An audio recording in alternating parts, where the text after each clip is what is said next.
Hyderabad cricket association మొత్తానికైతే ఎప్పుడైనా కూడా లైక్ ఏదో ఒక కాంట్రవర్సీలో ఇరుక్కుంటూనే ఉంటుంది. అండ్ ప్రస్తుతం ఉన్న సిచ్యువేషన్లో కూడా ఇప్పుడు ఇంకొక కాంట్రవర్సీలో ఇరుక్కుంది. గత 2 రోజులుగా మనం చూస్తూనే ఉన్నాం. Telangana cricket association versus Hyderabad cricket association గురించి మాట్లాడుకుంటున్నారు. 1 కాదు 2 కాదు 600 కోట్లకు పైగా స్కాములు జరిగాయి అని చెప్పి ఆరోపిస్తూ ఉన్నారు. అసలు వీటన్నిటిలో నిజాలు ఎంత ఉన్నాయి? నిజంగా లైక్ హెచ్సిఏ మిగతా జిల్లాల్ని పట్టించుకోవట్లేదా? అసలు ఎక్కడ చికాకులు జరుగుతున్నాయి? అండ్ ఎలక్షన్ బాడీ ఏం జరుగుతుంది? వీటన్నిటి గురించి ఇవాళ మనం మాట్లాడే ప్రయత్నం చేద్దాం. దీని గురించి మనతో పాటు మాట్లాడడానికి ఇవాళ మనతో పాటు మన 99 టీవీ స్టూడియోలో గురువారెడ్డి గారు వచ్చారనమాట. Telangana cricket association general secretary. Let's welcome him. నమస్తే సార్. నమస్తే సార్. ఫస్ట్ ఆఫ్ ఆల్ ఒక విషయం చెప్పండి. హెచ్సిఏ ఆల్రెడీ ఉంది, ఈ టీసీఏ ఏంటి? ఈ రెండింటి మధ్య వ్యత్యాసం ఏంటంటే ఏం చెప్తారు మీరు? నేను దీనికి కారణం ఆరిజిన్ చెప్తాను. ఏంటంటే మేము క్రికెట్ ఆడే రోజుల్లో ఊళ్ళలో మా డిస్టిక్ బ్యాక్గ్రౌండ్, సిద్దిపేట జిల్లా బ్యాక్గ్రౌండ్. ఇప్పుడు సిద్దిపేట పాత మెదక్ జిల్లా. స్కూల్ టైంలో మేము క్రికెట్ ఆడే టైంలో అప్పట్లో గవాస్కర్, కపిల్ దేవ్, రవి శాస్త్రి, అజరుద్దీన్ వీళ్ళందరూ టాప్ లెవెల్లో క్రికెట్ ఆడుతున్నప్పుడు అందరికీ డ్రీమ్ ఉంటుంది పిల్లలు, మేము కూడా ఆ విధంగా ఆడాలి, కపిల్ దేవ్ను లేకుంటే గవాస్కర్ కావాలని ఉంటుంది. అది ఇప్పుడు క్రికెట్ ఆడుతున్నాం కానీ మాకు హై రేంజ్ మెలకువలు నేర్పించడానికి కోచ్లు కానీ అవైలబుల్ లేకున్నప్పుడు, సిస్టమ్ లేకుండే. నా దగ్గర టాలెంట్ ఉంది, నా టాలెంట్ని ఎవరు గుర్తించాలి, నేను ఇండియాకి ఆడాలంటే ఎట్లా ఆడాలి అని రీసెర్చ్ చేస్తే అసలు తెలంగాణ జిల్లాల్లో అటువంటి ప్లాట్ఫామ్ లేదనేది మాకు స్కూల్ టైంలో తెలిసింది. అది లేదు కాబట్టి హై స్కూల్కి వచ్చిన తర్వాత హైదరాబాద్ వచ్చి ఇక్కడ క్రికెట్ ఆడడానికి హైదరాబాద్ వచ్చినాం. మేము అసలు ఇక్కడ ఉండి, ఇక్కడ మా బాబాయ్ వాళ్ళు ఉంటే వాళ్ళ ఇంట్లో ఉండి స్కూల్కి వెళ్తూ క్రికెట్ ఆడడానికి వచ్చినాం. ఓకే. ఎట్టి పరిస్థితుల్లో ఇండియాకి ఆడాలని ఒక డ్రీమ్. అలాగే చాలామంది ఆ ఫెసిలిటీ ఉన్న వాళ్ళు, రాగలిగే వాళ్ళు, కొంత స్తోమత, కొంత అవకాశము, పేరెంట్స్ సహకారం ఉన్న వాళ్ళు మాత్రమే అది అంటే 5% చేయగలుగుతారు. అట్లా నేను వచ్చి ప్రయత్నం చేసే టైంలో ఏంటంటే, నేను హైదరాబాద్లో వచ్చి హైదరాబాద్లో చదువుకుంటూ హైదరాబాద్లో ఉన్న హెచ్సిఏ లీగ్ ఆడుతున్నప్పుడు పర్ఫార్మెన్స్ చేసినా కానీ 2 పారామీటర్లు మాకు అడ్డం వచ్చేటి. ఒకటి, వీళ్ళతో పైరవీ చేయడం ఎట్లా మాకు తెలిసేది కాదు.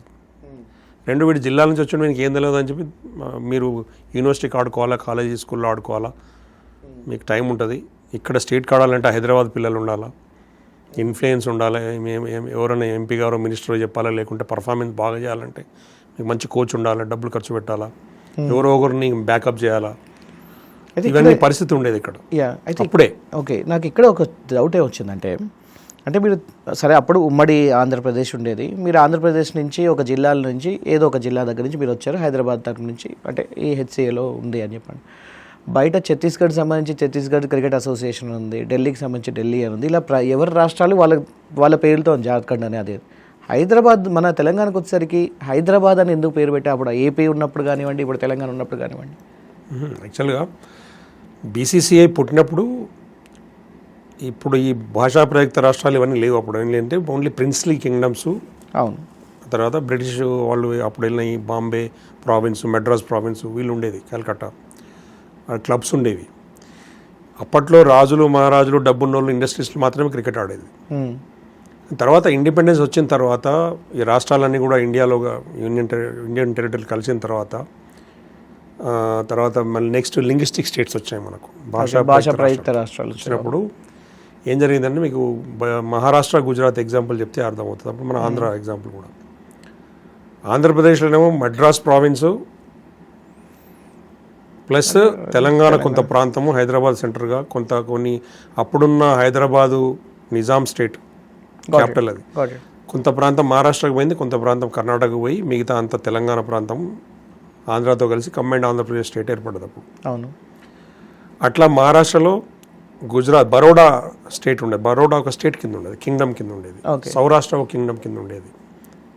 అట్లనే ఆ తర్వాత మనకు గుజరాత్లో బరోడా అండ్ సౌరాష్ట్ర ఉండేది. మహారాష్ట్రలో విదర్భ వేరు, బాంబే వేరు ఉండేది, బాంబే ప్రావిన్స్ వేరే ఉండేది, ప్రెసిడెన్సీ బాంబే. అయితే ఈ రాష్ట్రాలు ఏర్పడ్డప్పుడు అప్పుడు మహారాష్ట్ర, గుజరాత్ మధ్యలో ఎక్కువ గుజరాతీ అండ్ మరాఠీ అది ఉండేది. లాంగ్వేజ్ బేస్డ్ డివైడ్ అయినప్పుడు మహారాష్ట్రలో విదర్భ కంట్రోల్ చేసే ఏరియా కానీ, బాంబే కంట్రోల్ చేసే ఏరియా కానీ లిమిటెడ్ ఏరియాస్ ఉండి ప్రాక్టికల్గా మిగతా స్టేట్ అంతా ఖాళీగా ఉండేది. అట్లనే బరోడా వాళ్ళ రాజ్యం వరకు, సౌరాష్ట్ర వాళ్ళ ఏరియా వరకు, వాళ్ళ జోన్ వరకు ఉండేది. మిగతా స్టేట్ అంతా ఖాళీగా ఉండేది, గుజరాత్. సో దీన్ని బేస్ చేసుకున్నప్పుడు ఏం చేశారంటే, లింగ్విస్టిక్ స్టేజ్ బేస్ చేసుకొని కూడా ఇంకొక మెంబర్షిప్ ఇచ్చారు. ఓకే. వీళ్ళందరూ బీసీసీఐలో మెంబర్స్ అవును. రైట్. సో అప్పుడు ఎవరు క్రికెట్ ఆడుతారంటే వాళ్ళకి మెంబర్షిప్ ఇచ్చుకుంటూ పోయేది. జనరల్గా ఎక్కడ ఏంటంటే హైదరాబాద్ మరి ఆ కల్చరా, ఫుడ్డా, లేకపోతే ఇక్కడున్న లీడర్షిప్కు చేతగాంతనమా నాకు తెలియదు, కానీ ఇక్కడ ఎప్పుడు కూడా బయట నుంచి వచ్చిన లీడర్షిప్పే ఎక్కువ కంట్రోల్ చేసేది. అన్ని డిపార్ట్మెంట్స్, స్పోర్ట్స్ కావచ్చు, మీరు ఆర్మీ తీసుకోండి, మీరు సెంట్రల్ గవర్నమెంట్ సర్వీసెస్ తీసుకోండి, స్టేట్ గవర్నమెంట్ సర్వీసెస్ తీసుకోండి, కాంట్రాక్టర్లను తీసుకోండి, ఇక్కడ ఎకానమీ, బిజినెస్, మీడియా, మీరు యూ టేక్ ఎనీథింగ్. ఎవరైతే ఎక్కువ తెలివిగా ఉన్నారో ఇక్కడ వచ్చి వాళ్ళు బ్రహ్మాండంగా సెటిల్. ఎందుకంటే ఇక్కడ ఉన్న people are friendly people, culture అది ఫ్రెండ్లీ కల్చర్. ఎవరైనా మంచి పని చేస్తా అంటే ఎంకరేజ్ చేసి తత్వం ఉన్నవాళ్ళు, రైట్. రాను రాను రకరకాల కారణాలతోటి ఉద్యోగాల అవకాశాలు, మీకు ఇదే తెలంగాణ ఉద్యమం నడిచింది ఇక్కడ. తర్వాత అది వేరు స్టోరీ.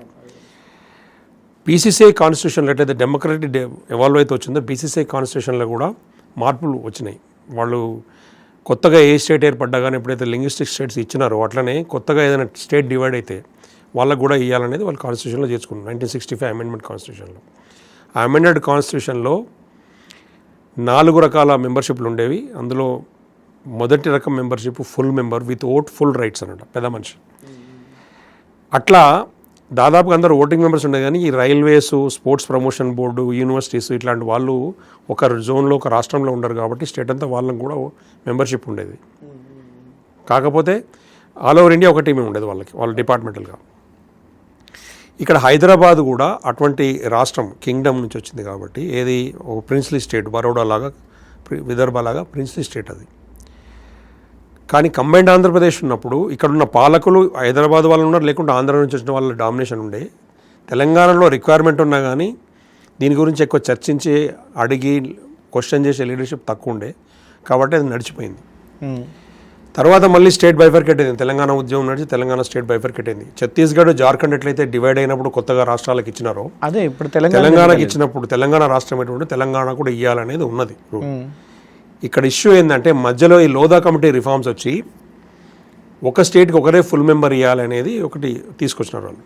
ఒక స్టేట్కి ఒక ఫుల్ మెంబర్ డెఫినేషన్ ఏంది, వాళ్ళు ఏ స్టేట్లో రిప్రజెంట్ చేస్తారో ఆ స్టేట్ అంతా వాళ్ళ కంట్రోల్లో ఉంటుంది, వాళ్ళు డెవలప్ చేయాలి, బాధ్యత వాళ్ళకు ఉంటుంది అనేది. ఓకే, వీళ్ళు తండ్రి, పేరెంట్ బాడీ ఆ స్టేట్కి, వీళ్ళ బాధ్యత ఉంటుంది అనేది పీసీసీఐ కాన్స్టిట్యూషన్లో సుప్రీంకోర్టు ఫైనల్ చేసింది. రైట్, ఇక్కడ దాకా ఓకే సార్. సో ఇప్పుడు హెచ్సిఐకి చూసుకోవాలి అనుకుంటున్న క్రమంలో వాళ్ళు చూసుకోవట్లేదని ఈ టీసీఏ ఫామ్ ఏంటంటారు? అవును, అంతే, చూసుకోవట్లేదు. అదొకటే కాదు, ఓన్లీ చూసుకోకపోవడం కాదు. వేరే రాష్ట్రాల్లో ఎట్లయితే సిస్టమ్ క్రియేట్ అయిందో, స్ట్రక్చర్, డీసెంట్రలైజ్ అయ్యే స్టేట్ అంతా స్ట్రక్చర్ క్రియేట్ అయిందో, తెలంగాణలో కాలే. అది చేయాల్సిన బాధ్యత హైదరాబాద్ క్రికెట్ అసోసియేషన్. తెలంగాణ రాష్ట్రం ఏర్పడ్డ తర్వాత ముందు తెలంగాణ క్రికెట్ అసోసియేషన్ రావాలి. ఇక్కడ హైదరాబాద్ అనేది ప్రావిన్స్, బాంబే, ఇప్పుడు మహారాష్ట్ర వచ్చినప్పుడు బాంబే అట్లనే ఉంది, అట్లనే హైదరాబాద్ ఉండాల్సింది.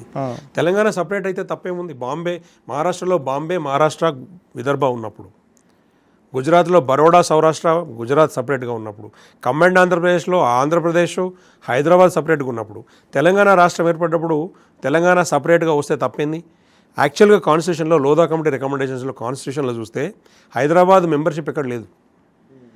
ఇప్పుడున్న బీసీసీఐ కాన్స్టిట్యూషన్లో హైదరాబాద్ క్రికెట్ అసోసియేషన్ మెంబరే కాదు.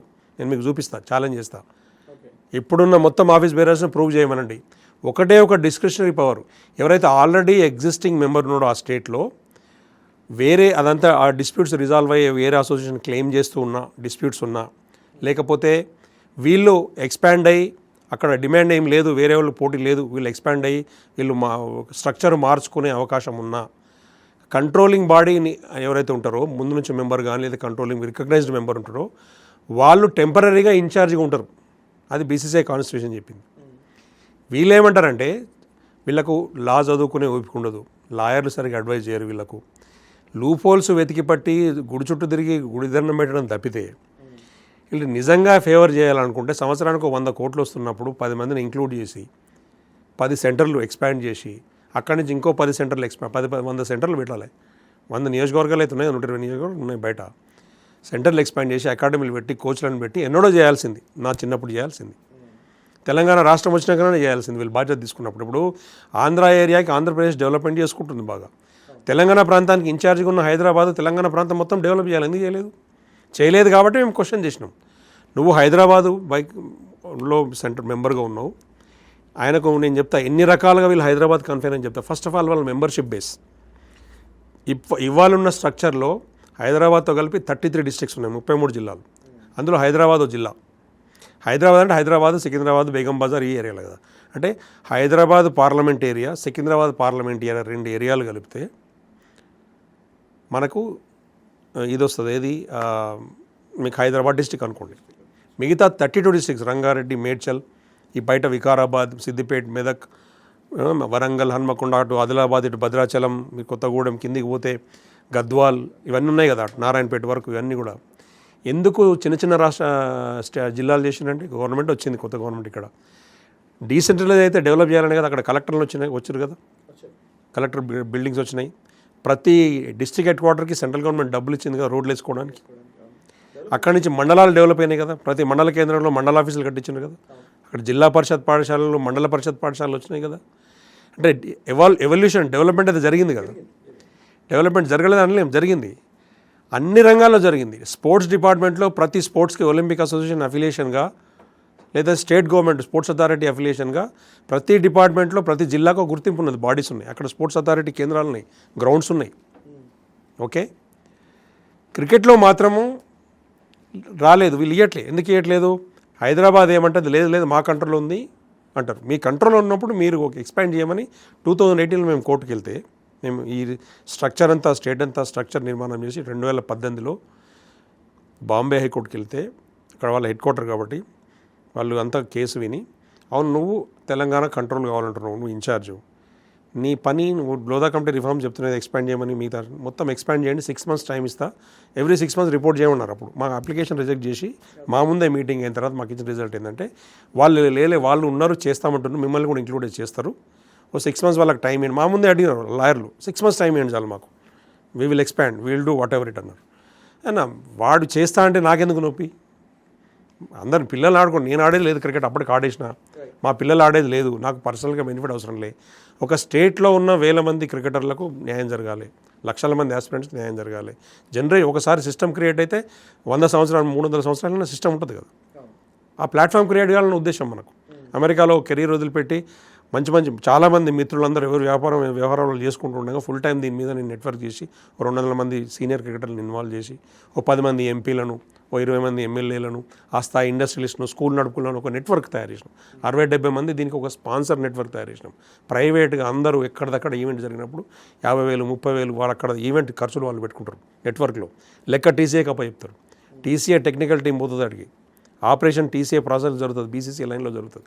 ఈ సిస్టమ్ మేము క్రియేట్ చేసినప్పుడు మాకు రికగ్నైజ్ చేయండి, వాళ్ళు చేయని సిస్టమ్ మేము చేసామని అడిగినాం. అది బీసీసీఐ కాన్స్టిట్యూషన్లో ప్రొవిజన్ ఉంది, ఎవడైతే ఆ క్వాలిఫికేషన్ క్రైటీరియా ఉంటుందో వానికి ఇవ్వాలని ఉన్నది.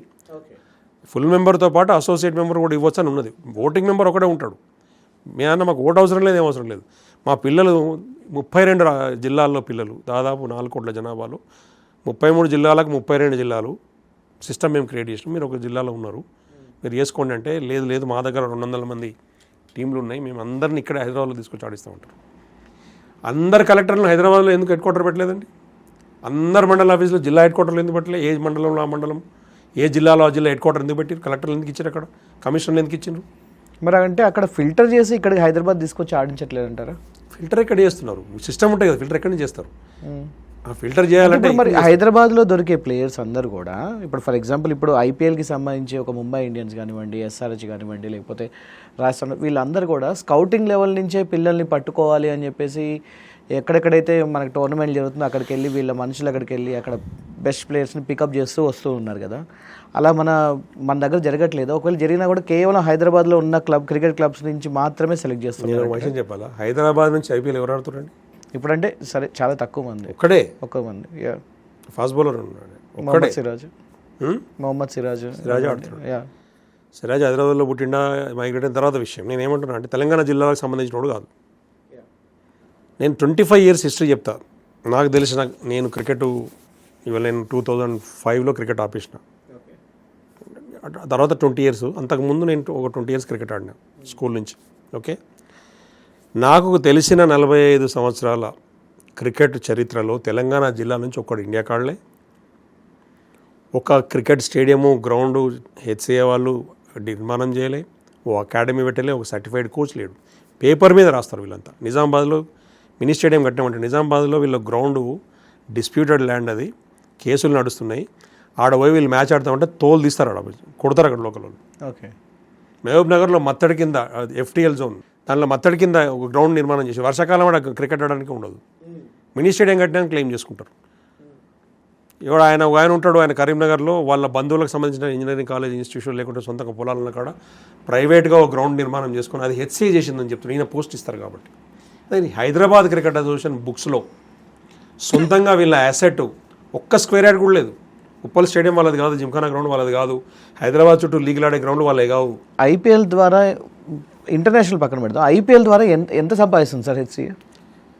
IPL ఇన్కమ్ ఎంత ఉంటుంది ఎగ్జాక్ట్లీ నేను చెప్పలేను. ఓవరాల్గా BCCI నుంచి ఇప్పుడు యావరేజ్ 100 కోట్లు వస్తాయి. ప్రతి సీజన్ బుక్స్లో ఉన్నాయి. ప్రతి సీజన్కి ప్రతి సంవత్సరం ఓకే 80 to 100 crores మినిమం వస్తే ఇంకెక్కువ కూడా రావచ్చు. ఓకే. వీళ్ళు అయితే దానిలో కేటగిరీస్ ఉన్నాయి. A category, B category. అంటే ఈ కంప్లైంట్ స్ట్రక్చరు, వీళ్ళ పర్ఫార్మెన్స్, ఆడిటింగ్ ప్రాపర్గా ఉంటే వాళ్ళ కేటగిరీ Aలో పెడతారు. వీళ్ళది అట్లా లేదు కాబట్టి కేటగిరీ Bలో ఉంది హైదరాబాదు. కేటగిరీ Bలో ఉన్నా కానీ నాకు తెలిసి 2019 ఇప్పటికీ అట్లీస్ట్ 400 కోట్లు వచ్చి ఉంటాయి. ఇప్పుడు ఇన్ని 100 కోట్లు ఉన్నా కూడా మనకి ఇంకొక మంచి గ్రౌండ్ లేదు, ఉన్న ఉప్పల్ స్టేడియం ఇంకా డెవలప్మెంట్ అనేది అంతంత మాత్రమే ఉందని చెప్పి మీ స్టేడియం వీళ్ళది. ఇప్పుడు స్టేడియం BCCI స్టేట్ గవర్నమెంట్ డబ్బులు ఇస్తే కట్టిరండి, స్పాన్సర్స్ కొంత వాళ్ళకి డిస్ప్యూట్స్ ఉన్నాయి. అందులో కూడా ల్యాండ్ గవర్నమెంట్ అది ఇంకా 2-3 ఏళ్ళు అయితే ల్యాండ్ లీజ్ కూడా అయిపోతుంది. అది ఇప్పుడు సిటీ సెంటర్ అయిపోయింది. గవర్నమెంట్ దాన్ని ఎక్స్టెండ్ చేస్తారని గ్యారంటీ కూడా లేదు. కమర్షియల్ ప్రాపర్టీ అవుతుంది. గవర్నమెంట్ ఏదైనా కమర్షియల్ కాంప్లెక్స్ లేకుంటే ఇంకా వేరే అదర్వైజ్ వాడుకోదలుచుకుంటే బయట ల్యాండ్ ఇస్తారు. ఆ ల్యాండ్ ఫ్రీగా ఇయ్యరు, మళ్ళీ లీజ్ ఇచ్చే ముచ్చడం ఉండదు. గవర్నమెంట్ ఈసారి అమ్ముతా ఉంటుంది. ఆ అమ్మేది ఎవరైనా కొనుక్కోవచ్చు, ఎవరైనా స్టేడియం కట్టుకోవచ్చు, అది వేరే విషయం. అసోసియేషన్కి ఇవ్వాలని ఏం లేదు, గవర్నమెంట్ ప్రయారిటీ ఇది. నేనేంటంటే హైదరాబాద్ క్రికెట్ అసోసియేషన్ హైదరాబాద్లో కానీ బయట కానీ సొంత అసెట్ బిల్డ్ చేయలే. LB స్టేడియం ఉన్నప్పుడు స్పోర్ట్స్ అథారిటీ గ్రౌండ్ వాడుకున్నారు. ఉప్పల్ స్టేడియం గవర్నమెంట్ ఇచ్చిన ల్యాండ్లో BCCI డబ్బులు, గవర్నమెంట్ డబ్బులు, స్పాన్సర్ల డబ్బులతో కట్టిరు. వాళ్ళ స్టేడియమే కానీ అది లీజు అయిపోతుంది. బయట జిల్లాలు ఎక్కడ కూడా వీళ్ళు సొంతంగా నిర్మాణాలు చేయలేదు. స్పోర్ట్స్ అథారిటీ గ్రౌండ్లో మేము ఆడతాము, వాడిని ఆడినాన్ని క్లెయిమ్ చేసుకుంటారు. ఆడేది మేము, క్లెయిమ్ చేసేది వాళ్ళు. ఎక్కడో ఒక అడపాదడప ఆడతారేమో. మాకు సర్టిఫైడ్ కోచెస్ ఉన్నారు, ట్రైన్ రెగ్యులర్గా మేము టోర్నమెంట్లు లీగులు పెడతాం. అక్కడ వాళ్ళది పెట్టరు, పేపర్ మీద రాసుకుంటారు. అన్ని తప్పుడు లెక్కలు, కోర్టుకు సబ్మిట్ చేసిన దాంట్లో కూడా మొత్తం మ్యాచింగ్. చిన్న 5th క్లాస్ పిల్లలని అడిగినా అని తప్పు లెక్క అని చెప్తాడు. అంత ఫ్రాడు వాళ్ళు, వాడిని ఎవడు అడగడు. అంటే కోర్టులకు కూడా కనబడట్లేదు అంటారా ఈ లెక్కలన్నీ? కోర్టులో నమ్మడం కాదు, కోర్టులు గుర్తుపట్టే వాళ్ళను చెంపచెల్లమనిపించే కదా ఇవన్నీ ఆర్డర్లు ఇవ్వడం. ఒకసారి రాలే, 2 సార్లు BCCI 2 సార్లు బాంబే హైకోర్టు డైరెక్షన్స్ బేస్ చేసుకొని BCCI 2 సార్లు మాకు మీటింగ్ ఇచ్చి 2021లోనే ఒక ఆర్డర్ ఇచ్చింది.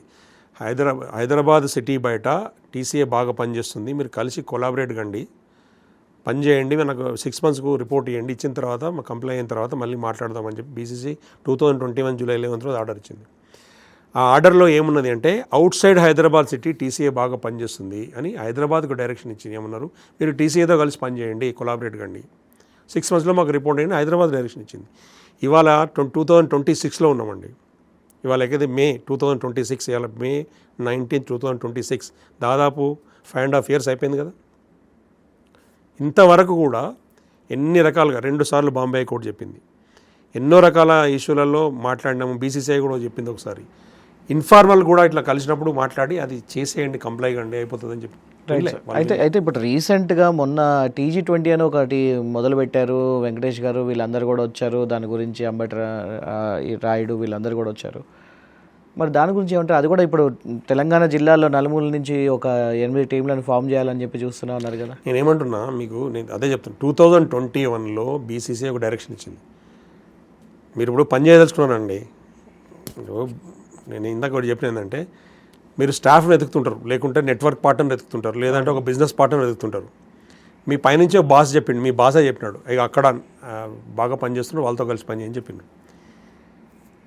ఆయన చెప్పిన డైరెక్షన్ కాదని ఆయన తప్పించి బైపాస్ చేసి మీరు కొత్త వ్యక్తి కోసం వెతికారు అనుకోండి, దాని అర్థం ఏంటిది? మిమ్మల్ని ఇగ్నోర్ చేస్తున్నారు కావాలని, అంతే కదా. ఇటు మిమ్మల్ని ఒక థ్రెట్ లాగా చూస్తుందా HCA? మా థ్రెట్ లాగా మేంగా థ్రెట్. TCA ఇప్పుడు నేను మీకు క్రక్స్ ఆఫ్ ద మ్యాటర్ చెప్తా. నేను TG20 లీగ్ గురించి చెప్తా. First crux of the matter ఏంటంటే, ఎవడైనా కానీ డెవలప్ కావాలని తలుచుకున్నప్పుడు డెవలప్మెంట్ వద్దు, అవసరం లేదు, ఆల్రెడీ నేను డెవలప్ చేసిన, ఆల్రెడీ నేను పని చేస్తున్నా అని చెప్తూ వస్తున్నాడు అంటే దాని అర్థమైంది. అదే మీరు అర్థం చేసుకోవాలి. హైదరాబాద్ కన్ఫైన్డ్ 220 members అండి, వీళ్ళకి 217 members clubs, 206 Hyderabad city based. వీళ్ళు జిల్లాల పేర్లు క్లెయిమ్ చేసుకుంటున్నారు. అందులో ఏం క్లెయిమ్ చేస్తారు? హైదరాబాద్ జిల్లా కూడా క్లెయిమ్ చేస్తున్నారు. హైదరాబాద్ సిటీలో, హైదరాబాద్ డిస్ట్రిక్ట్, హైదరాబాద్ సిటీ ఇందాక మాట్లాడుకున్నాం కదా. హైదరాబాదు సిటీలో 206 క్లబ్స్ వీళ్ళ మెంబర్స్ హైదరాబాద్ సిటీలో అడ్రస్ ఇక్కడే ఉంటారు. హైదరాబాద్ డిస్టిక్ కూడా ఉంటుంది వీళ్ళకు. ఈ 206తో ఒకటి ఆడుతుంది. 206ని కలిపి ఒక జిల్లా చేయరు. 206లో ఒకడు హైదరాబాద్ జిల్లా కూడా. ఓకే, మిగతా బయట అంతా 9 డిస్టిక్స్. ఓకే, కానీ వీళ్ళు 6 టీంలే ఉంటాయి. 6 టీంలే ఆడతాయి. ఓకే, 6 టీంలు ఏవి ఆడతాయి? ఉన్న జిల్లాలన్నీ 32 డిస్టిక్స్ బయట 6 డిస్టిక్స్ అంటే ఇంకా మిగతా 26 జిల్లాలు ఎక్కడ పోవాలి? ఒకటి. ఈ 6 జిల్లాలు ఎక్కడ ఆడతాయి? మెదక్ జిల్లా క్యాంప్ ఎక్కడ ఉంటుంది? సంగారెడ్డిలో స్పోర్ట్స్ అథారిటీ గ్రౌండ్లో నామకే వాస్తే ఉంటుంది వాళ్ళది. కానీ దాన్ని అక్కడ రాజేంద్ర రెడ్డి అంటే ఆయన ఎక్కడ ఉంటాడు? మారేడుపల్లిలో ఉంటాడు. అక్కడ ప్రైవేట్ క్యాంప్ నడుపుతుంటాడు. ఓ 50 మంది పిల్లలు వచ్చారు అనుకోండి, 30 మంది లోకల్ ఉంటారు, 20 మంది అక్కడి నుంచి వచ్చే వాళ్ళు ఉంటారు. ఇదే మెదక్ జిల్లా టీం. లీగ్ ఎక్కడ ఆడుతుంది మెదక్ జిల్లా టీం? ఇంటర్ డిస్ట్రిక్ట్స్ బయట ఆడదు. మెదక్ జిల్లా టీం మీరు తీయండి, ఇప్పుడు హెచ్సిఎల్ లీగ్స్, బి డివిజన్ లీగ్స్లో ఉంటుంది. ఎక్కడ ఆడతారు మ్యాచ్లు? హైదరాబాద్ క్లబ్స్లో హైదరాబాద్లో ఆడతారు. మరి జిల్లాలో స్ట్రక్చర్ ఎక్కడ ఉంది మీకు? ఆదిలాబాద్ ఉంటుంది. ఆదిలాబాద్ అనే జిల్లాకు ఆదిలాబాద్లో వీళ్ళకి సెంటర్ లేదు. మంచిర్యాల హెడ్ క్వార్టర్, ఆ మనిషి మంచిర్యాలలో ఉంటాడు కాబట్టి ఆ టీం ఎక్కడ ఆడుతుంది లీగు? ఆదిలాబాద్లో ఇంటర్ డిస్ట్రిక్ట్స్ ఆడదు. వాళ్ళు ఆడేది ఇక్కడ సిటీలో లీగు. అది ఆల్రెడీ షెడ్యూల్ వచ్చేసింది. వీళ్ళు తొందరపడి మాతో కాంపిటీషన్లో ఎవ్రీ టైం జూలైలో షెడ్యూల్ తీసేది, జూన్లో తీసేది. ఇది తొందరపడి కూడా ఏప్రిల్ ఎండింగ్ మే ఫస్ట్ వీక్లో షెడ్యూల్ ఇచ్చేసారు. వీళ్ళు ఏంది ఏ డివిజన్లో ఇన్ని, బి డివిజన్ అన్ని. అలా ఎంత ఫ్రాడ్ అంటే బి డివిజన్లో జిల్లా టీంలన్నీ ఆడతాయండి. ఎక్కడ ఆడితే హైదరాబాద్లో ఆడతాయి, జిల్లాలో ఇంటర్ డిస్ట్రిక్ట్ ఆడవు. ఒకటి, దాని సెలక్షన్ ఎక్కడ జరుగుతుంది? హైదరాబాద్లో. జిల్లాలో జరుగుతుందా? వాళ్ళు చెప్తారు జిల్లాలో వేస్తామని. నాకైతే కనబడలే. మా దగ్గర ప్రతి జిల్లాలో కొన్ని 100 మంది క్రికెటర్లు ఉంటారు. ఓ క్రికెటర్ని పిలిచి నువ్వు రా సెలక్షన్కి మా టీంలో ఆడిపిస్తానని లేదు. ఇది టీసీఏలో ఆడటం మేము ఆడనీయం, ఇది హెచ్సిఏ రిజిస్టర్డ్ ప్లేయర్లకి అంటారు. ఆడ ప్లేయర్లు దొరకరు. ఇక్కడ హైదరాబాద్ సిటీ అకాడమీలో తీసుకుంటారు. ఒకటి. రెండోది, వీళ్ళు కంబైన్డ్ డిస్ట్రిక్ట్ టీం అని కూడా ఒకటి తీసిరు ఈ మధ్యన. దాని అది ఇల్లీగల్, అది ప్రాసెస్ తప్పు. అది నేను చెప్తా కాన్స్టిట్యూషన్ ఆ లీగ్ గురించి చెప్పినప్పుడు. కంబైన్డ్ డిస్ట్రిక్ట్ అంటే జిల్లాలన్నీ కలిపియాలి. ఇంతకుముందు ఏమన్నా, ఇప్పుడు హైదరాబాద్లో 206 క్లబ్లు ఉన్నాయి. హైదరాబాద్ జిల్లా టీం ఎట్లా తీయాలి? ఈ 206 క్లబ్ల నుంచి తీయాలి కదా, తీయట్లే. అది హైదరాబాద్ జిల్లా సపరేట్ లీగ్ వీళ్ళతో పాటు ఆడుతుంది. అట్లనే కంబైన్డ్ డిస్ట్రిక్ట్ టీం అని 2 రాసుకున్నారు. యాక్చువల్గా హెచ్సిఏ కాన్స్టిట్యూషన్లో జనరల్ బాడీ అప్రూవల్ ఉండాలి. కొత్త టీంలు యాడ్ చేయాలన్నా తీసేయాలన్నా కానీ దానికి ఒక ప్రొసీజర్ ఉన్నది. అది ఏం ప్రొసీజర్ ఫాలో అవ్వకుండా కంబైన్డ్ డిస్ట్రిక్ట్స్ ఏంటంటే జిల్లాలన్నింటి నుంచి కంబైన్డ్ డిస్ట్రిక్ట్ పిల్లల్ని ఆడిస్తూ ఉంటారు. ఎంతమంది రేషియో ఏంది? 26 టీంలో 24 టీంలో ఏ డివిజన్లో ఉంటే 2 కంబైన్డ్ డిస్ట్రిక్ట్లను పెట్టినరు. వాళ్ళు ఈ వీక్ ఆడుతున్నారు అనుకుందాం. ఈ 8 జిల్లాలకు సంబంధించి సపరేట్గా టీములు లిస్ట్ రాశారు వేరే ఒక 8 డిస్ట్రిక్ట్స్. అది బి డివిజన్లో ఆడతారు. మరి ఈ 8 జిల్లాల్లోంచి ఆడేటోడు కంబైన్డ్ డిస్ట్రిక్ట్లో ఆడాలి కదా. వీడే ఎక్కడ ఆడుకుంటాడు వాడు? మరి వీళ్ళ ప్లేయర్లు ఇందులో సెలెక్షన్ ఎప్పుడు జరుగుతుంది? సీజన్ మొత్తం అంతా ఆడి బాగా పర్ఫామ్ చేసిన స్టేట్ టీంలో సెలెక్ట్ చేయాలండి తర్వాత. మరి కంబైన్డ్ డిస్ట్రిక్ట్ టీం ముందే నువ్వు పెడితే మరి ఈ జిల్లాల పిల్లలు ఎక్కడ పోవాలి? వీళ్ళు ఎక్కడ పోతారు? వీళ్ళు స్టేట్ టీంలో డైరెక్ట్ తీసుకుంటావా? వాళ్ళకి పారామీటర్ ఉండాలి కదా, బుద్ధి ఉండాలి, అంటే ఒక సిస్టమ్ ఉండాలి కదా. మనం ఏం ఆలోచిస్తున్నాం అర్థం కాదు. జస్ట్ టీసీఏ కాజ్ని డిఫీట్ చేయడానికి కంబైన్డ్ డిస్ట్రిక్ట్ మేము ఆడిస్తున్నామని క్లెయిమ్ చేస్తారు. అండర్ 14 మొత్తం స్టేట్ అంతా పోయి జిల్లాల్లో స్ట్రక్చర్ ఉంటాయి. ఇప్పుడు సపోజ్ అండర్ 14 పిల్లల్ని, చిన్న పిల్లలు ఉంటారు కదా, స్టేట్ వైడ్ అందరినీ అండర్ 14 పిల్లల్ని మీరు టీం సెలెక్ట్ చేయాలంటే జిల్లాల్లో అంటే డిస్ట్రిక్ట్లోకి వెళ్ళి అక్కడ సెంటరు ఒక యాక్టివిటీ చేసుకొని చేయాలి కదా. ఇంటర్ డిస్ట్రిక్ట్ టీంలు చేయడం అవన్నీ చేయాలి కదా. సిస్టమ్ మేము చేస్తున్నాం. అది వీళ్ళు జిమ్ఖానా గ్రౌండ్కి పిలిచి గత లాస్ట్ నవంబర్లో జిమ్ఖానా గ్రౌండ్కి పిలిచి వాళ్ళ పేరెంట్స్ వచ్చారు. చిన్న పిల్లలు అండర్ 14 అంటే వాళ్ళ పేరెంట్స్ మేజర్గా మదర్స్ వస్తారు, లేడీస్ వస్తారు. ఆ బాత్రూంలో మంచినీళ్ళు ఒక షెల్టరు కూర్చోడానికి ప్లేస్ ఉండాలి కదా. ఓ 3000 మంది వస్తే క్యూ ఎక్కడ దాకా కట్టించారు సార్? మీకు పెరేడ్ గ్రౌండ్ వరకు కట్టించారు. అక్కడి నుంచి రోడ్ల మీద క్యూ, మెట్రో కింది వరకు క్యూ. ఎండలో వాడు కిడ్ బ్యాగ్ వేసుకొని నిలబడాలి. నీళ్ళు లేవు, ఏం లేవు, ఎటు పోవాలో తెలియదు, క్యూ ఎంత దూరం ఉందో తెలియదు. మీడియా వాళ్ళు పోయి పెద్ద గడబడి చేస్తే దాన్ని మళ్ళీ 2 రోజులు 3 రోజులకి ఎక్స్టెండ్ చేసిండ్రు. వాడు ఆదిలాబాద్ ఎప్పుడు రావాలి మళ్ళీ ఎక్కడ ఉండాలి వచ్చినాడు అయింది. తర్వాత సెలక్షన్ మామ అనిపించిండు. ఇవాళ ఏం చేసిండ్రు? అండర్ 14 టీం ఏది? ఇక్కడ క్యాంప్ ఉంది, కోచ్లు ఎక్కడ ఉన్నారు, మనుషులు ఎక్కడ ఉన్నారు? నిన్న మొన్న మన పోటీ టీసీఏ కాంపిటీషన్ తట్టుకోవడానికి మేము సపరేట్ లీగ్ చేస్తున్నాం. 16 to 36 ఏజ్ గ్రూప్ లోపల సీనియర్ మెన్స్ ఓపెన్ సెలక్షన్ అని పేపర్లో ప్రకటించారు నిన్న పొద్దున. స్టేట్ అంతా కలిపి ఓన్లీ 5000 మందిని మాత్రమే తీసుకుంటాం, అందరూ జిమ్ఖానా గ్రౌండ్ రమ్మంటాడు. ఒక్క రోజులో స్టేట్ అంతా ఈ ఎండలో 45 డిగ్రీ సమ్మర్లో 16 ఏళ్ళ నుంచి 36 ఏళ్ళు అందరూ జిమ్ఖానా గ్రౌండ్కి వస్తే ఒకటే నెట్ సిస్టమ్ ఉంటుంది. అక్కడ ఏం చేస్తాడు? 5000 మందిని ఎక్కడ షార్ట్లిస్ట్ చేసి ఏం చేస్తారు అది చెప్పండి నాకు. 5000 మంది వచ్చి రిజిస్టర్ చేసిపోతారు. చేయగానే 5000 మంది మా డేటానికి మాకు బీసీసీఐ చెప్పడానికి అది ఫ్రాడ్ చేయడానికి తప్పితే 5,000 మందిని ఎక్కడ ఆడియాలి? జిల్లాలో ఆడిపోయాలనుకోండి అప్పుడు ఏమవుతుంది? జిల్లాలో ఉంటే నీకు స్ట్రక్చర్ ఉంటే జిల్లాలో ఆడిస్తావు కదా. నీకు 12 ఏళ్ళ నుంచి మేము పనిచేస్తుంటే మేము ఒక నిర్మాణం రికార్డెడ్ డేటా ఉన్నది క్రికెరోస్ వెబ్సైట్లో, మేము మాకు యాప్ ఉన్నది. దాన్ని మిగతా బీసీసీఐకి సంబంధించిన అన్ని జిల్లాల నుంచి ఏదైతే సిస్టమ్ నడుస్తున్నదో, అన్ని రాష్ట్రాల నుంచి ఏదైతే సాఫ్ట్వేర్ వాడతారో అదే సాఫ్ట్వేర్ మేము వాడుతున్నాం. ఓకే, మా దగ్గర రికార్డెడ్ డేటా ఉంది. ఎన్ని మ్యాచ్లు ఆడించినాము, ఎన్ని సెంటర్లు ఆడించినాము, ఎన్ని టోర్నమెంట్లు చేసినాము, ఎంతమంది కోచ్లు ఉన్నారు, ఎన్ని అకాడమీలు ఉన్నాయి, మా దగ్గర ప్లేయర్స్ డేటా ప్రొఫైల్ అంతా ఆన్లైన్ ఇప్పుడు కూడా అవైలబుల్ ఉంటుంది. 20,000 మంది పైన ఉంటుంది డేటా. నాకు సిస్టమ్ ఉంది. నేను ఆదిలాబాద్లో టోర్నమెంట్ సెలెక్షన్ ఉంటాను. ఆదిలాబాద్లో మాకు ఆర్గనైజేషన్ ఉంది, అక్కడ కోచ్ ఉంటాడు, ఇన్ఛార్జ్ ఉంటాడు, గ్రౌండ్ అకాడమీ ఉంటుంది. వీళ్ళకి లేదు అట్లా. వీళ్ళకు ఉన్నది ఏంది, ఎవడో పిలుస్తారు నువ్వు హెచ్సీ అని చెప్పుకోపో అంటారు. అట్లా కాదు. ఇప్పుడు వీళ్ళు సెలెక్షన్ చేయాలనుకోండి, Hyderabad cricket association state team selection చేయాలనుకోండి, వేరే వాడు రావద్దంటే ఏం చేయాలంటే 33 జిల్లాలలో, ఆ తర్వాత ఇప్పుడు యాక్చువల్గా ఎక్స్పాండ్ అయింది క్రికెట్ బాగా డిమాండ్ అయింది. ఇప్పుడు 75 సెంటర్స్ ఎక్స్పాండ్ అయింది క్రికెట్. మా ప్రజెన్స్ 75 సెంటర్స్లో ఉంది. హెచ్సిఏ 75 సెంటర్స్లో వాళ్ళ ప్రజెన్స్ చూపించి తెలంగాణ కింద పేరు మార్చుకొని, ఎందుకంటే బీసీసీఐ మెంబర్ తెలంగాణ, హెచ్సిఏ కాదు, తెలంగాణ కింద పేరు మార్చుకొని స్ట్రక్చర్ ప్రకారం 206 మంది హైదరాబాద్లో మెంబర్లు ఉన్నారు. కమిటీలలో నడవాలనుకోండి, కమిటీలలో నా సే నడవాలనుకోండి. ఇప్పుడు 119 కాన్స్టిట్యున్సీస్ ఒక్కొక్క ఎమ్మెల్యేని ఎందుకు పెట్టిరు? ఎక్కడక్కడ ఈక్వల్ డెవలప్మెంట్ కావాలి. వాళ్ళందరూ వచ్చి అసెంబ్లీలో ఎందుకు ఆర్గ్యుమెంట్ చేస్తారు? పార్లమెంట్లో దేశవ్యాప్తంగా ఎంపీలు పోయి ఎందుకు ఉంటారు? రిప్రజెంటేషన్ ఉండాలి కదా, ఈక్వల్ రిప్రజెంటేషన్ ఉండాలి. తెలంగాణలో ఈక్వల్ రిప్రజెంటేషన్ క్రికెట్లో లేదు. ఎందుకు లేదు అంటే ఉన్న 217 మందిలో 206 మంది హైదరాబాద్ సిటీలో ఉంటే మిగతా 9 జిల్లాల పేరు మీద 6 జిల్లాలు కూడా సిటీలోనే ఉంటాయి. 3 అడ్రస్లు బయట ఉంటాయి, వాళ్ళకి టీంలు ఉంటాయి, ఏముండయి, ఫినిష్. ఉన్న చోట ముగ్గురు మనుషులు ఉంటారు తప్పితే ఏముండదు. మరి ఇంతలా అవకతవకలు జరుగుతుంటే ఇటు బీసీసీఐ ఏం చేస్తుంది, గవర్నమెంట్ ఏం చేస్తుంది, దీని గురించి ఏమంటారు? నేనేమన్నా బీసీసీఐకి రిప్రజెంట్, అందుకే బీసీసీ అదే చెప్పింది కదా, మీకు స్ట్రక్చర్ లేదు 21లో చెప్పింది, టీసీఏ బాగా పనిచేస్తుంది, మీకు గొడవ అవసరం లేదు, కొలాబరేట్ కండి అని చెప్పింది వాళ్ళు. సరే, వీళ్ళు పాటించకపోయినప్పుడు మేము కంటెంప్ట్ చేసినాం. దాన్ని కంటెంప్ట్ చేసినాము, కోర్టులో నడుస్తుంది కేసు. అప్పుడు మళ్ళీ కోర్టుకు వచ్చి ఏమన్నారంటే అవసరం లేదు, మేము మళ్ళీ జాయింట్ మీటింగ్ పెట్టుకుంటాం, బీసీసీ ఆర్డర్ ఇంప్లిమెంట్ చేస్తామన్నారు. 2025లో ఒక జాయింట్ మీటింగ్ అయింది కోర్టు చెప్పిన తర్వాత, బీసీసీఐ చెప్పిన తర్వాత. అది ఇంప్లిమెంట్ చేయలే, జాయింట్ మీటింగ్లో మా ప్రపోజల్ ఇంప్లిమెంట్ చేయలే. ఆ తర్వాత వాళ్ళ అధ్యక్షుడు అరెస్ట్ అయ్యిండు. సిఐడి కేసులో మేము కంప్లైంట్ చేసి సిఐడి కేసులో అధ్యక్షుడు అరెస్ట్ అయ్యిండు. వాళ్ళ ఖాళీ అయింది. ఆ ఖాళీలు పూరించడానికి ఇప్పుడున్న గవర్నమెంట్లో ఉన్న వ్యక్తులు ఒక్కడొక్కడు వచ్చి అడుగు కూర్చుంటున్నారు.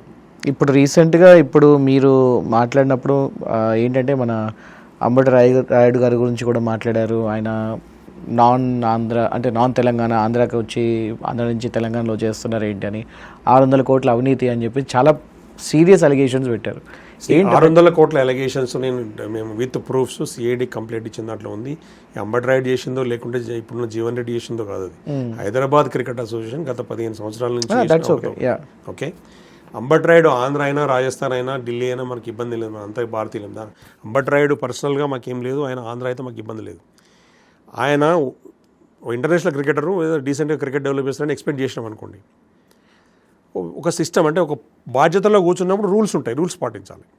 సెలక్షన్ కమిటీని అపాయింట్ చేయాలి, ఆయనకు అడ్మినిస్ట్రేటర్ కమిటీ చేయడానికి ఒక రూల్స్ పాటించాలి. రూల్ 26 అని ఒకటి ఉంటుంది, కమిటీస్ ఎటువంటి వాళ్ళని పెట్టాలని. కమిటీలో సభ్యులు ఎవరు ఉండాలా? 20 రంజీ ట్రోఫీ మ్యాచ్లు ఎవరు ఉండాలి. Ranji trophy selection committee senior selection committee chairman 25 Ranji trophy మ్యాచ్లు ఉండాలి. ఇప్పుడు ఆయన సెలక్షన్ కమిటీ ప్రకటించిండు. ఆయన ప్రకటించిన సెలక్షన్ కమిటీలో ఈ క్వాలిఫికేషన్ ఉన్నోళ్ళు లేరు. నెంబర్ 1, కాన్ఫ్లిక్ట్ ఆఫ్ ఇంట్రెస్ట్ అని ఉంటుంది.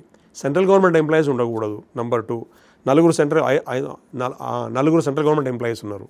ఓన్లీ ఎస్బీఐకి సంబంధించిన ఫ్రెండ్స్ 4 సెలక్షన్ కమిటీలో ఉన్నారు. ఓకే, తర్వాత రంజీ ట్రోఫీ 5 సంవత్సరాల క్రితం రిజైన్ చేసి ఉండాలంటే అతను రిటైర్ అయి ఉండాలి, 5 years బ్యాక్ ఉండాలి.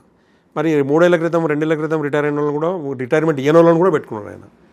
అంత ఫ్రెండ్స్ ఆయనకు లైక్ మైండెడ్ కాబట్టి నాకు కంఫర్టబుల్ ఉంది పెట్టుకుందాం అనుకుందాం. రూల్స్ పాటించాలి కదా, ఫేవరెటిజం అన్నారు అంతే కదా. రూల్ పాటించాలి కదా. నేను దానికి ఒక ప్రొసీజర్ నోటిఫికేషన్ ఇవ్వాలి. ఫస్ట్ నోటిఫికేషన్ ఇస్తే సపోజ్ 5 పొజిషన్లు ఉన్నాయనుకోండి, సెలక్షన్ కమిటీ 20 మంది అప్లికేషన్లు పెట్టుకున్నారు, అందులో ఎలిజిబిలిటీ ఉన్న వాళ్ళని సెలెక్ట్ చేయాలి. అది ప్రొసీజర్. అది సో వీటన్నిటికీ బీసీసీఐ కాన్స్టిట్యూషన్లో ఆల్రెడీ రాసి ఉన్నాయి. వీటన్నిటిని తుంగలో దొక్కి వీళ్ళు ఎలా చేసేస్తారు అండ్ చేస్తున్నారు? అదే కదా మీకు that is what Hyderabad problem. ఇంకోటి చెప్తానండి, ఇంతకుముందు టీజీ లీగ్ అని చెప్పింది కదా, టీజీ 20 లీగ్. దాని ముందు కాకా లీగ్ అన్నారు, తర్వాత మేము అబ్జెక్షన్ చేసిన తర్వాత లేదా T20 లీగ్ అన్నారు, తర్వాత ప్రీమియర్ లీగ్ అన్నారు, ఇంకా TTL అన్నారు. వాళ్ళ కాన్స్టిట్యూషన్లో టీటీలను పెట్టుకునండి. ఇప్పుడు T20 TG20 అని పెట్టుకుని ఏదైనా పెట్టుకుని ఏమంటారంటే ఇటువంటి టోర్నమెంట్ చేయాలంటే 2 రూల్స్ ఉన్నాయి. రూల్ 28 ఏం చెప్తుంది అంటే BCCI నుంచి ప్రయర్ అప్రూవల్ తీసుకోవాలి. BCCI నుంచి ప్రయర్ అప్రూవల్ తీసుకోవాలి. రూల్ 30 BCCI నుంచి ప్రయర్ అప్రూవల్ తీసుకోవాలి. ప్రయర్ అప్రూవల్ తీసుకోవాలంటే దానికన్నా ముందు రూల్ 28 కంప్లై కావాలి. రూల్ 28 ఏం చెప్తుంది, హైదరాబాద్ క్రికెట్ అసోసియేషన్ ఒక ప్రీమియర్ లీగ్ అంటే BCCI టోర్నమెంట్ క్యాలెండర్లో లేని టోర్నమెంట్లు ఏదైనా చేయాలంటే జనరల్ బాడీ అప్రూవల్ తీసుకోవాలి. జనరల్ బాడీ మీటింగ్ పెట్టుకొని అప్రూవల్ ఎవరిని అప్రూవల్ అంటే ఏం చేస్తారు, ఆ లీగ్ కండక్ట్ చేయడానికి IPL మాదిరిగా సపరేట్ ఒక బోర్డు కాన్స్టిట్యూషన్ కావాలి, గవర్నింగ్ కౌన్సిల్. అది ఎవరు చేయాలి, జనరల్ బాడీలో కావాలి. వాళ్ళు ఎవరెవరు ఉండాలి, 7 ఉంటారు. అందులో 7లో ఒక CEO పోతే 6లో సెక్రటరీ ట్రెజరర్ అందులో మెంబర్ అయితే మిగతా 4 ఒక 2 జనరల్ బాడీ ఎలక్టెడ్ ఉండాలి, ఒక 2 ప్లేయర్స్ రిప్రజెంటేటివ్స్ ఉండాలి బాడీలో. ఓకే, అదొక కాన్స్టిట్యూషన్, ఒక ఫ్రేమ్ వర్క్ బ్యాలెన్సింగ్ కోసం పెట్టిన స్ట్రక్చర్. ఆ స్ట్రక్చరు పెట్టిన వాళ్ళలో first of all general body meeting పెట్టలేదు వీళ్ళు, గవర్నింగ్ కౌన్సిల్ ప్రకటించారు. అది ఎలక్టెడ్ మెంబర్స్ని కూడా వీళ్ళు అపాయింట్ చేశారు. ఎలక్షన్ కావాల్సిన దానికి అపాయింట్మెంట్ ఇప్పుడు ఎలక్టెడ్ ఎమ్మెల్యేకి నామినేటెడ్ ఎమ్మెల్సీకి డిఫరెన్స్ లేదా? ఎలక్టెడ్ ఎమ్మెల్యే అసెంబ్లీలో కూర్చుంటాడు, నామినేటెడ్ ఎమ్మెల్సీ కౌన్సిల్లోకి పోతాడు కదా. ఎలక్టెడ్ మెంబర్ ఉండాలన్నప్పుడు నువ్వు నామినేటెడ్ పర్సన్ ఇష్టం ఎట్లా పెట్టుకుంటావు? జనరల్ బాడీ మీటింగ్ పెట్టలే కాదు. రూల్ 28 ఎప్పుడైతే అది లేదో BCCI అప్రూవల్ ఇవ్వదు. రూల్ 30 క్వాలిఫై గారు వీళ్ళు. ఈ 2 చేయకపోతే రూల్ 31 ఉంటుంది, వీళ్ళకి పనిష్మెంట్ ఉంటుంది. పనిష్మెంట్ అయింది డీరికగ్నిషన్. ఓకే, అందులో ఆడిన ప్లేయర్స్ అఫీషియల్స్ కూడా పనిష్మెంట్ ఉంది, బ్యాన్. అయితే ఇప్పుడు ఇవన్నీ వాళ్ళు తెలియక చేస్తున్నారు, కావాలని చేస్తున్నారు అంటే ఇక్కడ ఒకవేళ తెలిసే చేస్తున్నారంటే BCCI నుంచి వీళ్ళకి ఏమన్నా ఏం కాదు మన వాళ్ళే చూసుకుంటారు అన్న ధైర్యం ఉందా? ఎట్లుంటుందని రిటర్న్ ఉండాలి కదా ధైర్యం. నాకు తెలిసి 2018 ఇట్లా చేసినప్పుడు BCCI అప్రూవల్ ఇవ్వలేదు దీనికి, ఈ టోర్నమెంట్కి. అప్పుడు కూడా మేము కంప్లైంట్ చేసినాం. BCCI దీనికి అప్రూవల్ ఇవ్వలేదని BCCI ఒక లెటర్ పంపించిందని అప్పుడున్న CEO పాండురంగమూర్తి గారు 2018 ఐ థింక్ అది మే జూలై డేట్ గుర్తులేదు, ఆగస్టు. ఆయన ఒక లెటర్ ఇచ్చిండు, ఒక ప్రెస్ రిలీజ్ చేసిండు పబ్లిక్, వీళ్ళు చెప్తే ఇంటలేరని చెప్పి. ప్రెస్ రిలీజ్ ఏం చేసిండంటే ఈ ప్రపోజ్డ్ ప్రీమియర్ లీగ్ ఏదైతే ఇంటర్ డిస్ట్రిక్ట్ T20 లీగ్ అని మాట్లాడుతున్నారో HCA కండక్ట్ చేసేదానికి BCCI అప్రూవల్ లేదు కాబట్టి ఇందులో పార్టిసిపేట్ చేసే వాళ్ళందరూ కూడా రూల్ 31 బేస్డ్ ఏదైతే పనిష్మెంట్ ఉందో దానికి అట్రాక్ట్ అవుతారు కాబట్టి జాగ్రత్తగా ఉండండి, దాన్ని ఎవరు ఎంటర్టైన్ చేయకూడదు. BCCI Hyderabad cricket association registered players కానీ అఫీషియల్స్ కానీ అందులో పార్టిసిపేట్ చేయదని సర్క్యులర్ ఇష్యూ చేసిండు. ఆ రోజు నుంచి ఈ రోజు వరకు దాన్ని సూపర్ సీడింగ్ ఆర్డర్ లేదు. మళ్ళీ వీళ్ళు పర్మిషన్ లెటర్ తెచ్చుకోలే. పర్మిషన్ మాకు ఉందని జీవన్ రెడ్డి పేపర్లో ప్రకటించిండు. నేను అంటాం చీట్ చేస్తాను, మోసం. పర్మిషన్ లేకుండా ఉన్నదని పబ్లిక్గా చెప్పడం చీట్. ఎందుకంటే Hyderabad cricket association publicly accountable body, government దానికి స్పాన్సరింగ్ చేస్తున్నది, పబ్లిక్ దాని మీద డిపెండ్ అయ్యి ట్యాక్సులు కడుతున్నారు, టికెట్లు కొనుక్కుంటా, మ్యాచ్లు చూసుకుంటా. ఓకే, పబ్లిక్ రిప్రజెంటేటివ్ ఉండి ఒక అకౌంటబుల్ బాడీలో ఉండి పర్మిషన్ లేకుండా ఉన్నదని మోసం చేసిండు. First number 1. 2, మనం ఉత్తరం రాసినాం, BCCIకి రాసినాం, వీళ్ళకి రాసినాం, పర్మిషన్ ఉంటే చూపేయండి అని మీడియాలో కూడా అడిగినాం. ఉంటే చూపించచ్చు కదా, క్వశ్చన్ చేసినాం. తర్వాత ఇప్పుడు కొట్లాడబడిపోతూ ఉంటే ఇంకా డెప్త్గా పోతుంది చెప్తానండి. గవర్నింగ్ కౌన్సిల్కి అప్రూవల్ లేదు, జనరల్ బాడీ ఎలక్ట్ చేసిన గవర్నింగ్ కౌన్సిల్తో టోర్నమెంట్ చేసుకోవచ్చు అని చెప్తే జనరల్ బాడీని మీటింగ్ పెడతలేదు, నువ్వెవడు అడగడానికి అంటాడు. అరే నేను 2021లో BCCI చెప్పింది మాతో కలిసి పనిచేయమని చెప్పి, నువ్వు నన్ను కాదని నా జిల్లాల పేరు నా జిల్లాల క్రికెటర్లను అమ్మేసుకుంటే ఏమన్నా కార్పొరేట్ అని అమ్ముకుంటా అంటే నేను ఎందుకుంటా? నన్నంటే నా పర్సనల్ కాదు, తెలంగాణ క్రికెట్ అసోసియేషన్ 10 ఏళ్ళ నుంచి ఒక ఎస్టాబ్లిష్. మనము ఈవెన్ గవర్నమెంట్ ల్యాండ్ పేదోడు పోయి దున్నుకున్న కాడు కూడా 10 ఏళ్ళు దున్నుకుంటే గవర్నమెంట్ కనుక పట్టా ఇస్తుంది వానికి.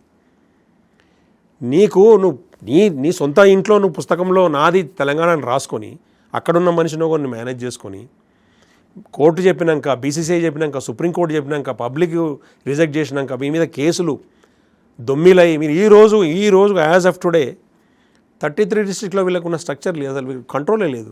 కంట్రోల్ చేసేది మేము కదా.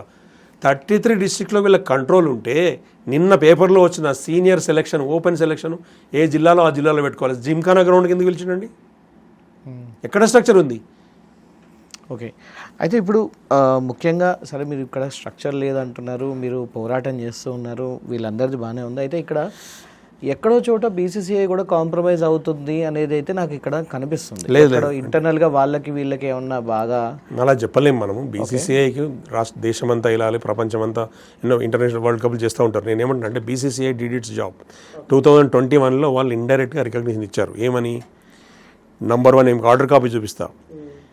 TCA is doing very good work outside Hyderabad city, districts in the districts. HCA should collaborate with TCA in terms of development of cricket. Structure నిర్మాణం మాట్లాడుకొని కన్సల్ట్ చేసి వాళ్ళకి కన్సర్న్స్ అడ్రస్ చేసి కొలాబరేట్ అయ్యి మాకు రిపోర్ట్ చేయమని హెచ్సిఏకి డైరెక్షన్ ఇచ్చి మాకు కాపీ పంపించిండ్రు 6 monthsలో కంప్లై కమ్మని. అది వాడు పాటిస్తలేడనే కోర్టుకు పోతున్నాయి కదా. కోర్టు 2 సార్లు చెప్పి అదే కోర్టుకు వచ్చి అయ్యా లేని కొలాబరేట్ అవుతాను వచ్చిండు. మీటింగ్లు పెట్టుకున్నాం కదా. ఫైన్ ఇది బీసీసీఐ చేసే పని చేసింది. బీసీసీఐ మళ్ళీ చేస్తుంది. ఇప్పుడు ఇంకొక ఆర్డర్ ఇస్తుంది. ఇప్పుడు బీసీసీఐ సపరేట్గా రూల్ 31 బయటకు వచ్చే అవకాశం కనిపిస్తుంది నాకు. 100% రూల్ 31 వస్తుంది. లేకుండా ఊరుకోం, కోర్టు చెప్తుంది రూల్స్ పెట్టుకున్నప్పుడు పాటించమని చెప్తుంది. Okay fine. అయితే సార్ ఇప్పుడు తెలంగాణకు సంబంధించి మన తెలంగాణ ప్లేయర్స్ గ్రామ స్థాయిలో ఎలా ఉన్నారు? మీరు ఇప్పుడు గ్రామ స్థాయి నుంచి మొత్తం డిస్ట్రిక్ట్ వైజ్గా ఇండీపు వెళ్ళొస్తా అంటున్నారు కదా. సో అక్కడ టాలెంట్ ఎలా ఉంది? అండ్ గత తెలంగాణ ఫామ్ అయిన ఈ లైక్ ఈ 10+ సంవత్సరాల దగ్గర నుంచి కూడా ఎంతమంది మన వాళ్ళు ఇక్కడ లైక్ నేషన్స్ రిప్రజెంట్ చేశారు? ఎందుకు ఫెయిల్ అవుతుంది? అండ్ ఫైనల్గా ఇంకో క్వశ్చన్ ఏంటంటే, మహారాష్ట్ర క్రికెట్ అసోసియేషన్ లేకపోతే ఢిల్లీ లేకపోతే వేరే వాళ్ళ డామినేషన్ ఎక్కువ ఉంటుంది, మన వాళ్ళది ఎక్కువ కనబడదు, ఎక్కువ శాతం కాంట్రవర్సీలు కనబడుతాయి. ఓవరాల్గా పిక్చర్ ఏమంటారు దీని గురించి? ఏంటంటే హైదరాబాద్ క్రికెట్ అసోసియేషన్ స్ట్రక్చర్ లేకపోవడం, ఫెయిల్యూర్ మూలంగా మన తెలంగాణ పిల్లలు ఇక్కడ ఆడట్లేదు, కనబడట్లేదు. నంబర్ 1. మన దగ్గర 22,000 క్రికెటర్ల డేటా ఉంది. ఎవ్రీ ఇయర్ 1000, 2000, 2500 మంది కొత్త ఫ్రెష్ బ్యాచ్ వస్తుంటుంది. ఏజ్ బార్ అయిపోయిన పిల్లలు చదువులని, హైయర్ ఎడ్యుకేషన్ అని, లేకుంటే ఇక్కడ ఏదో అవకాశం లేదని వెళ్ళిపోతూ ఉంటారు. అది రొటేషన్ అవుతుంటుంది. ఇవాళ మీరు ఇండియన్ టీమ్ కాంపోజిషన్ చూడండి, ఇండియన్స్ ఇంటర్నేషనల్ లెవెల్లో ఆడే కాంపోజిషన్ చూడండి. ప్రతి 10 మందిలో 5, 6 గ్రామీణ ప్రాంతాల నుంచి వాళ్ళు ఉంటారు. చాలా పేర్లు చెప్పగలుగుతారు. నంబర్ 1. మీరు ఆంధ్రా నుంచి చూసుకోండి, మధ్యప్రదేశ్, కర్ణాటక, తమిళనాడు, రాజస్థాన్, గుజరాత్, యూపీ ఎక్కడ చూడండి, గ్రామీణ ప్రాంతాలను చూసిన వాళ్ళే టాలెంటెడ్ బాగున్నది. ఎందుకంటే వాళ్ళు డెడికేషన్ వల్ల ఉంటుంది. ఒకటి. ఇప్పుడు ఐపీఎల్లో కూడా SRHలో వచ్చిన వీళ్ళందరూ మొన్నటిదాకా బౌలింగ్ అసలు మంది చాలా పేలవంగా ఉంది. వీళ్ళు వచ్చాక అవును గ్రామీణ ప్రాంతాల నుంచి వచ్చారు వీళ్ళిద్దరు. అయితే ఏమంటే అట్లాంటి టాలెంట్ జిల్లాలో బాగుంది. ఇక ములుగు జిల్లాలో అడవులలో ఈ చెంచులు, గోండ్ల పిల్లలు ఉంటారు, ట్రైబ్స్. వాళ్ళు పరిగెత్తి ఆ పొదల్లో పరిగెత్తి కుందేళ్ళని పడుతుంటారు. అవును, అర్థమైందా? వాడు జాంటీ రోడ్స్ లాగా ఈ పొద నుంచి ఆ చెట్ల మధ్య నుంచి డైవ్ కొట్టి పొదల్లో డైవ్ కొట్టి వాడు భయపడకుండా క్యాచ్ పట్టుకునే పరిస్థితి ఉంటుంది. అడవి కోళ్ళను పడుతుంటారు. అంటే ఏమంటే ఒక అథ్లెటిక్ ఎట్లుంటుంది అనేది వాడికి ఒక ఫోకస్ పెట్టిందంటే ఒక 100 మంది జాంటీ రోడ్లను మనం తయారు చేసి రికగ్నిషన్ వస్తాయి. 100 మంది టెండూల్కర్ స్థాయిలో తయారు చేయొచ్చు. ఎందుకంటే అక్కడ హానెస్టీ, తర్వాత ఏంటంటే అమాయకత్వము, అనుకున్నది ఒక పనే చేయగలుగుతారు. మన దగ్గర ముందు ఒకటి నటించి వెనక నటించే తత్వం తెలంగాణలో తక్కువ. 90% స్ట్రేట్ ఫార్వర్డ్నెస్ ఉంటారు. అంత చోట్ల మిగతా చోట్ల ఉంటారని కాదు. ఎక్కడైతే సిస్టమ్ ప్రాపర్గా ట్రాన్స్పరెంట్గా ఒక ఎస్టాబ్లిష్ అయితే టాలెంట్ బయటకు వచ్చే అవకాశం ఉంది. వేరే రాష్ట్రాల్లోంచి ఎట్లయితే గ్రామీణ ప్రాంతాల్లో వచ్చి ఆడుతున్నారో తెలంగాణ నుంచి కూడా టాలెంట్ బయటకు వస్తుంది. ఇది రాకుండా ఆపేదే హైదరాబాద్. మీరు అడిగారు ఎంతమంది ఆడిరని, నేను చెప్తా, పేర్లు చెప్తా. ఫస్ట్ TCA స్టార్టింగ్లో మాకు టెస్ట్ క్రికెటర్ ఆబిద్ అలీ గారు మెంటర్గా ఉన్నప్పుడు షాబుద్దీన్ ఆంధ్ర రంజీ ట్రోఫీ క్యాప్టెన్ ఉండే. అంతకుముందు ఆ కోచెస్ జాన్సన్ అని మంచి క్వాలిఫైడ్ కోచెస్ని పెట్టి జిల్లాల నుంచి టాలెంట్ చేసి మేము స్టేట్ క్యాంపులో పెట్టడం, ఇంటర్ డిస్ట్రిక్ట్ ఆడిచ్చి Under-16, Under-19 ఆడిచ్చేవాళ్ళం విదర్భ బయటికి పంపించి.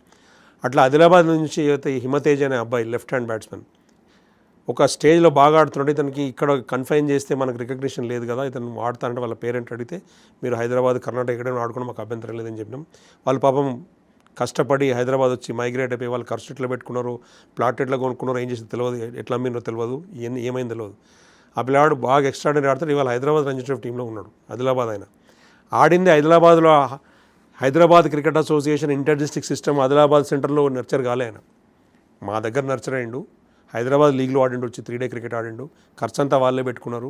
కాంపిటీషన్లో ఆయన పర్ఫార్మెన్స్ చేసిండు. హైదరాబాద్లో ఉన్న 5, 6, 7 సంవత్సరాల తర్వాత రంజీ ట్రోఫీ ఆడుతున్నాడు.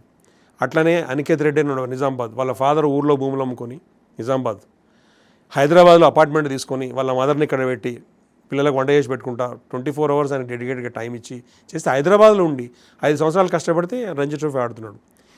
ఎవరికి వాడు భూములు అమ్ముకునో ప్లాట్లు అమ్ముకునో పేరెంట్స్ డెడికేట్ చేసి హైదరాబాద్ సిటీకి వచ్చో బాంబే సిటీకి పోయో ఆడ కష్టపడి ఆ పిల్లల్ని ఆడిపించేదానికి మీరెందుకంటే సిస్టమ్ తెలంగాణ మీరెందుకు కంట్రోల్ చేయాలి? మేము చేస్తున్నాం రికగ్నిషన్ అండి. అప్పుడు సపోజ్ టీసీఐ రికగ్నైజ్డ్ ఉన్నది బాడీ నిజామాబాద్లో స్ట్రక్చర్ ఉందనుకోండి, ఇంటర్ డిస్ట్రిక్ట్స్ ఆ కాంపిటీషన్ రంజీ ట్రోఫీ ఆ స్థాయి అంతా కూడా గ్రౌండ్స్ వచ్చినాయి, కాంపిటేటివ్ క్రికెట్ అవుతుంది అనుకోండి, నిజామాబాద్ వాడు అక్కడి నుంచి రంజీ ట్రోఫీ ఆడతాడు. హైదరాబాద్ వచ్చి కష్టపడి కాంపిటీషన్లో అవసరం అట్లా ఎంతమంది చేయగలుగుతారు? ఇప్పుడు 22,000 మంది డేటా చెప్తున్నారు. అందులో దాదాపు 20,000 మంది చాలా పూర్ బ్యాక్గ్రౌండ్ ఉంటుంది, వాళ్ళ కమ్యూనిటీ బ్యాక్గ్రౌండ్ కానీ ఫైనాన్షియల్ బ్యాక్గ్రౌండ్ కానీ చాలా తక్కువ ఉంటుంది, పూర్ బ్యాక్గ్రౌండ్ చూస్తారు. వాళ్ళు హైదరాబాద్ వచ్చి క్రికెట్ ఆడాలంటే ఎట్లయితే చెప్పండి? 300 కిలోమీటర్ల వాడు బస్సులో వచ్చి క్రికెట్ ఆడి ఎక్కడ ఉండాలి, ఎక్కడ తినాలి, ఎక్కడ పడుకోవాలి, స్కూల్కి ఎక్కడ పోవాలి, అర్థమైంది కదా మీకు? సిస్టమ్ చాలా వరకు ఇక్కడ దేశమంతా ప్రపంచమంతా సిస్టమ్ ఎక్స్పాండ్ అవుతుంది. మనం టీసీఎస్ స్టార్ట్ చేసినప్పుడు తెలంగాణ వచ్చినప్పుడు ఒక 35 దేశాల్లో క్రికెట్ ఆడేది. ఇవాళ 140 దేశాలు ఆడుతున్నారు, 140 కంట్రీస్లో క్రికెట్ ఆడుతున్నారు. అప్పుడు బీసీసీఐ దగ్గర ప్రతి స్టేట్కి 20 కోట్లు 30 కోట్లు ఇచ్చే పైసలు ఉండేవి.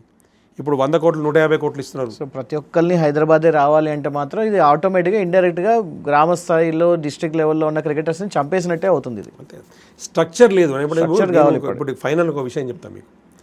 కంప్లైన్స్ అని ఉంటుంది. ఫుల్ మెంబర్ ఓటింగ్ మెంబర్కి ఉండే క్వాలిఫికేషన్లో ఏంటంటే వీళ్ళు అన్ని ఏరియాస్ నూక్స్ అండ్ కార్నర్స్ వీళ్ళు కవర్ చేసి అది కంప్లై కావాలి. ఎవ్రీ ఇయర్ ఆడిట్ సబ్మిట్ చేయాలి, ఎవ్రీ ఇయర్ యాక్టివిటీ రిపోర్ట్ చేయాలి. వీళ్ళు 2018లో 8 years బ్యాక్ చెప్పినప్పుడే చేయలేదు కోర్టు, బీసీసీఐ చెప్పినప్పుడు. 21లో 5.5 years బ్యాక్ చెప్పినప్పుడు మళ్ళీ చేయలేదు, మాతో కలిసి చేయమనంటే. సొంతంగా చేయరు, ఒకరితో కలిసి ఆల్రెడీ రెడీగా ఉన్న సిస్టమ్ను వాడుకోవడానికి ఇష్టం ఉండదు. మళ్ళీ ఇవాళ కొత్తగా నేను ఇది చేస్తా అది చేస్తా అంటే నేను ఎందుకు రాణిస్తామండి? నేను ఆల్రెడీ దున్నుకున్న పొలం పండించిన, నేను నా పొలం ఇది నాది, నేను కబ్జా వస్తా అంటే గవర్నమెంట్ ఆల్రెడీ నాకు చెప్పింది నీకు పట్టా ఇస్తా దున్నుకో అని చెప్పి, లేకుంటే మీరు కలిసి పని చేసుకోండి పాలు చేసుకోమన్నది. కానీ నేను మొత్తం స్కిట్లో చేసి నేను ఇప్పుడు వస్తా అంటే నేను రాణిస్తాను. సార్ ఇప్పుడు మీరు చెప్తున్న దాని ప్రకారం చూసుకుంటే మాత్రం ఇప్పుడు అంబటి రాయుడు గారిది ఏదైతే ఉందో అది రూల్ 31 ప్రకారం ఏదో తేడా అయితే కొడుతుంది నాకు ఒకటి. అండ్ ఇక్కడ హెచ్సిఏ చూసుకుంటే అపెక్స్ కౌన్సిల్ తీసుకున్న సిబిసిఐడి అనో లేకపోతే ఈడీ అనో లేకపోతే ఏదో ఒక కేసు ఏదో ఒక సిచ్యువేషన్ ఎప్పుడో ఒకసారి నెలకు 1, 2 వస్తూనే ఉన్నాయి. ఈ సిచ్యువేషన్లో మొత్తం కొలాప్స్ అయిపోయి కనిపించే అవకాశం కనిపిస్తుంది సార్, మీరేమంటారు? మరి బీసీసీఐ షుడ్ టేక్ కాలండి, లేదా కోర్టు డైరెక్షన్ ఇవ్వాల్సిందే వీళ్ళకు. ఎందుకంటే ఇది ఇప్పుడు నేను ఇంతకుముందు చెప్పాను, అంబటి రాయుడు విషయంలో పర్సనల్గా ఎవరికి అభ్యంతరం లేదు. ఆయన అపాయింట్మెంట్ ప్రొసీజర్ ప్రకారం జరగలేదు అంటున్నా. ఒక 5 10 మందినో మీరు నోటిఫికేషన్ ఇచ్చి పిలిచి చేయాలి. అంబటి రాయుడు చేసే అపాయింట్మెంట్లు కూడా ఆయన వాళ్ళ ఫ్రెండ్ను ఆయన కమిటీలో పెట్టుకోవడం కానీ సెలక్షన్ కమిటీలో పెట్టిన వాళ్ళు కానీ నోటిఫికేషన్ ఇవ్వాలా. వచ్చిన కాంపిటీషన్లో ఎవరైతే అప్లికేషన్స్ వస్తారో ఇంట్రెస్ట్ చూపిస్తారో వాళ్ళల్లోంచి బెస్ట్ ఎవరు ఉన్నారో వాళ్ళని తీసుకోవాలి. ఆ ప్రొసీజర్ ఫాలో కాలేదు కాబట్టి అది చెల్లదు. నెంబర్ 1. ఇప్పుడు కాబట్టి రేపు కోర్టు కొట్టేస్తుంది అది. నెంబర్ 2 ఏంటంటే పర్సనల్గా ఎవరి మీద ఏం లేదు. 10 సంవత్సరాల నుంచి సిస్టమ్ వీళ్ళందరూ చూస్తున్నారు. మీరు నేను క్రికెట్ మనం టీసీఏ స్టార్ట్ చేసిన టైంలో హర్షద్ ప్రెసిడెంట్గా ఉండే, ఆయన పోయిండు. తర్వాత వివేక్ వెంకటస్వామి వచ్చిండు, ఆయన పోయిండు. తర్వాత అజరుద్దీన్ వచ్చిండు, ఆయన పోయిండు. తర్వాత 2 జస్టిస్ కమిటీలు వచ్చినాయి, మధ్యలో ఇంకో జస్టిస్ కమిటీ వచ్చింది. ఓ ఓంబడ్స్మన్ వచ్చిండు, ఇంకో ఓంబడ్స్మన్ వచ్చిండు, ఇప్పుడు అడ్మినిస్ట్రేటర్ కూర్చున్నాడు, మధ్యలో జగన్మోహన్ రావు వచ్చిండు, ఇప్పుడు జీవన్ రెడ్డి అమర్నాథ్ వీళ్ళు కూర్చున్నారు, ఆగమరావు అంటే వీళ్ళందరూ ఏంటంటే ఎవరు కూడా ఒక్కరి దగ్గర ఇవ్వాలని అడిగితే ఒక స్ట్రక్చర్డ్ ప్రపోజల్ లేదు. కాన్ఫ్లిక్ట్ ఉన్న ఏరియాలో ముందు కాన్ఫ్లిక్ట్ క్లియర్ చేస్తారా? మీరు లిటిగేషన్ ల్యాండ్ ఉందండి, లిటిగేషన్ క్లియర్ చేస్తారా? బలవంతంగా బుల్డోజర్ పోతే కేసులు అవుతాయి. ఇదన్నీ జరుగుతుంది సార్. అంటే మీరు ఇప్పుడు ఇంతమంది పేర్లు తీశారు, ఈ మధ్యకాలంలో ఎక్కువ శాతం వినిపించేది ఏంటంటే ఐపీఎల్ టికెట్లో ఎక్కడో చోట ఇష్యూ అవుతూనే ఉంది, అది ట్రాన్స్పరెంట్గా టికెట్లు అమ్మట్లేదు అనేది మాట్లాడుతున్నాం. మనం ఏ మాట కామాట ఇప్పుడు వాస్తవంగా ఐపీఎల్ టికెట్లన్నీ 90% ఆ టీం చేతిలో ఉంటాయి. ఇప్పుడు సన్ రైజర్స్ ఉందనుకోండి, 90% టికెట్స్ సన్ రైజర్ కంట్రోల్లోనే ఉంటాయి.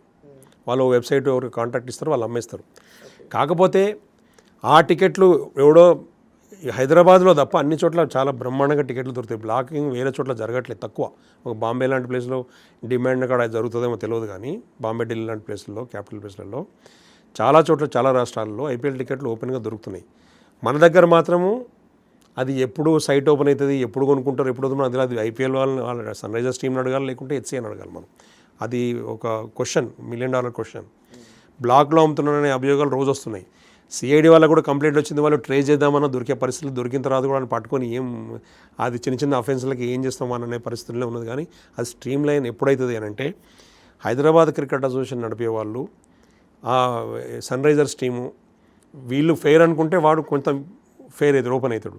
వీళ్ళు దొంగలు అన్నప్పుడు వాడు మొత్తం తాళం వేసుకుంటాడు కదా, వాడిని రానియకపోతే వాడు ఎందుకు ఇచ్చేస్తాడు.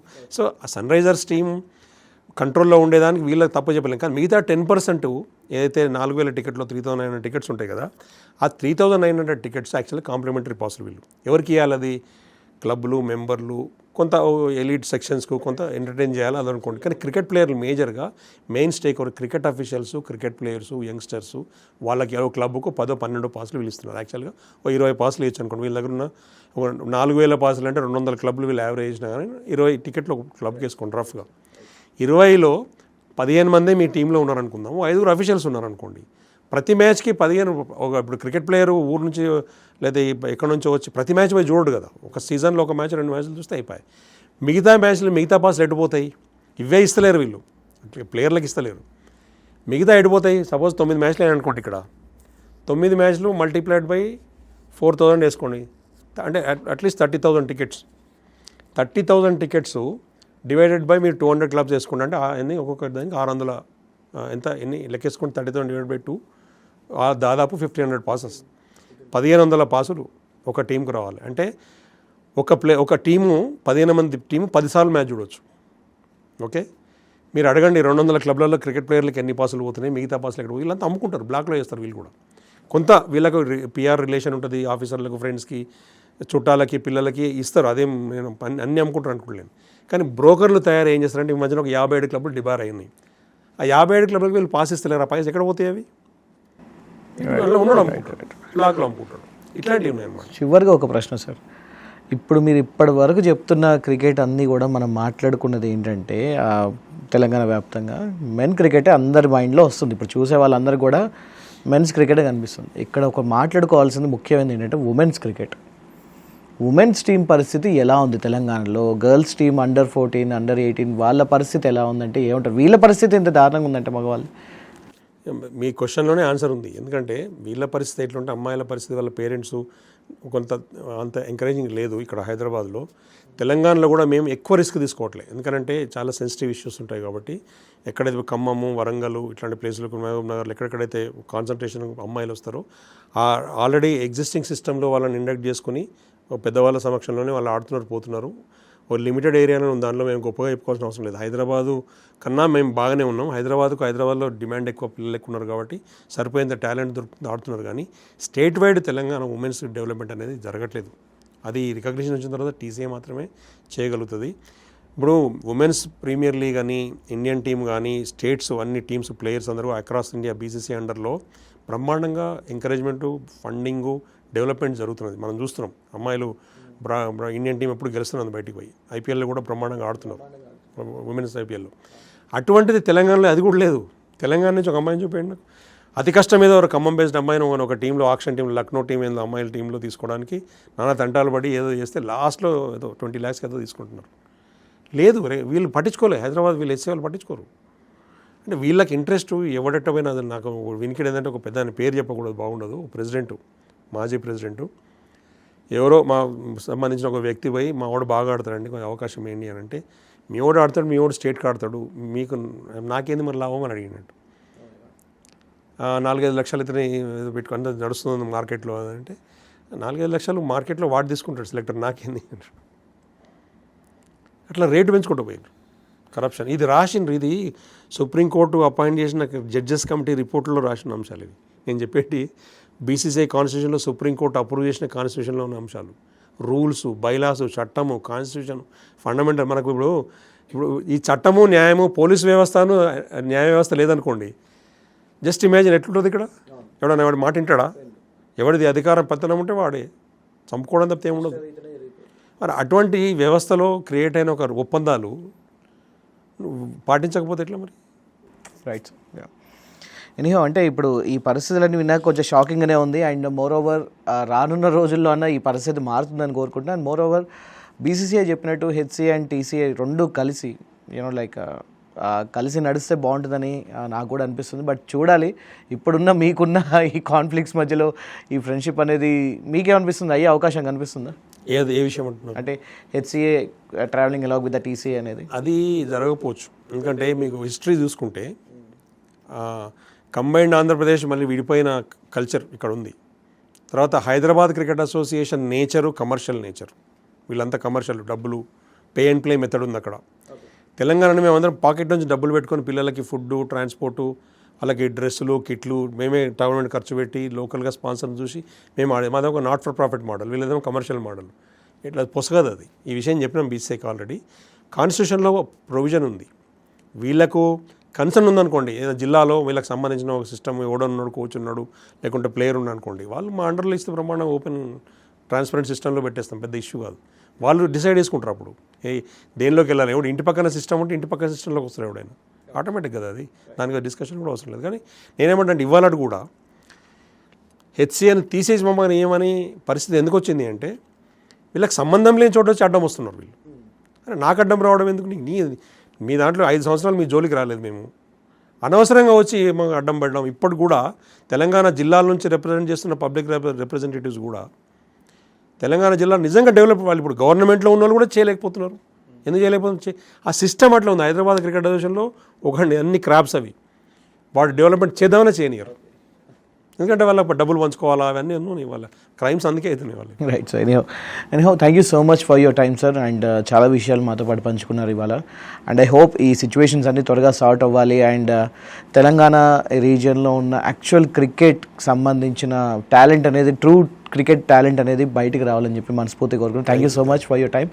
సో వ్యూవర్స్, అదనమాట సంగతి. మరి మీరేమనుకుంటున్నారు దాని గురించి తప్పకుండా కామెంట్ రూపంలో తెలియజేయండి. ఏదేమైనప్పటికీ కూడా గ్రామ స్థాయిల దగ్గర నుంచి ప్రతి ఒక్క క్రికెటర్ పైకి రావాలి, అందరికీ ఒక మంచి ఆపర్చునిటీ దొరకాలి, ఒక ప్రాపర్ సిస్టమ్ అనేది రావాలని మనం అందరం కోరుకుందాం. Thank you so much for watching.